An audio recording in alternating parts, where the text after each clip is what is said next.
We're joined on the program now by political analysts PKD Nambiar and Tehseen Poonawalla.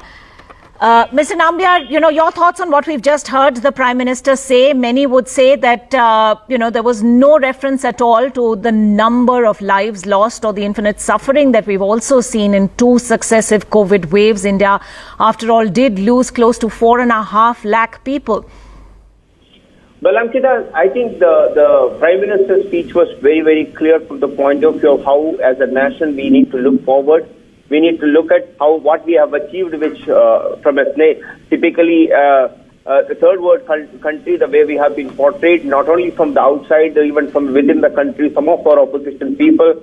What we have achieved yesterday is a great thing, what every Indian needs to be proud of.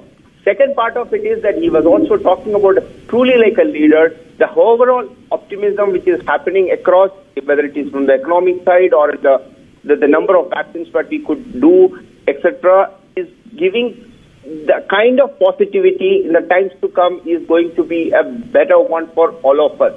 It is not necessary always we need to go back, and because Ankita, if you remember that in the January, February and March and all, most of the opposition people were talking about that it will take 15 years for this entire vaccination drive to happen.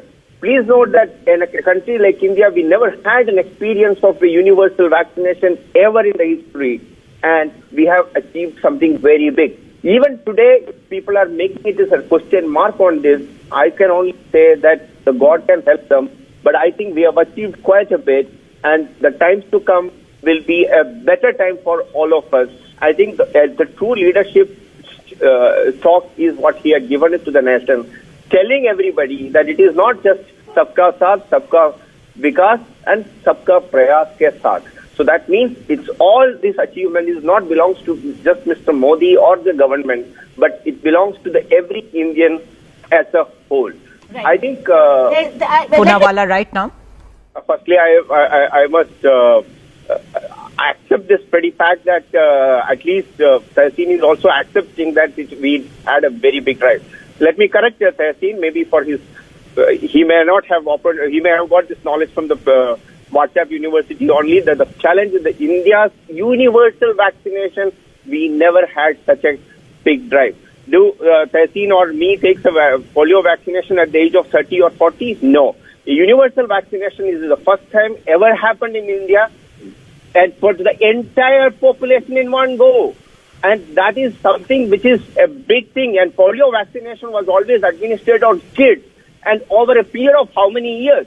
Where are you coming from, Tehseen? I think you still live in India, or you are also living in some in the other planet?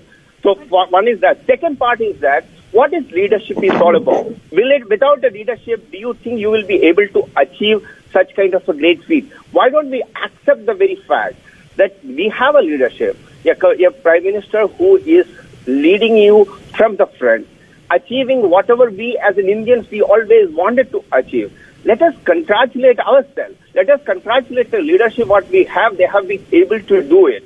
The people who have been questioning this even today need to, I don't know which planet are they in. Why do you want to question everything what we do, even the good as a country? I think what I don't think it's a question, Mr. Nambiar. I think there is always, if you have to travel to a long journey, there is somewhere we have to, there will be a beginning, there will be an acceleration time, and there will be, of course, at the end of the day, we wanted to reach to a place. I think we are in the right direction. I think yesterday I was listening to an interview by Adar Poonawalla in your own channel, wherein he was talking about the real scientific method of how India as a country is ready to even not only to the 2 doses, even for the 3rd dose it's required to be given. We are fully geared up, and 31st December we should be able to, the target which we have fixed, may be able to reach to that level. And please note, even in the Prime Minister's talk, he has at least multiple times mentioned that many developed countries who have got even 1/3 of the population of us have not been able to reach the number what we have been able to make it. On the other way, you also need to understand that we are such a large country with such a large population, and despite having a lot of challenges, whether it is the logistic challenges, whether it is climatic challenges. No. We have been able Did to we do it. acknowledge enough of the COVID challenges along the way over those Gloucester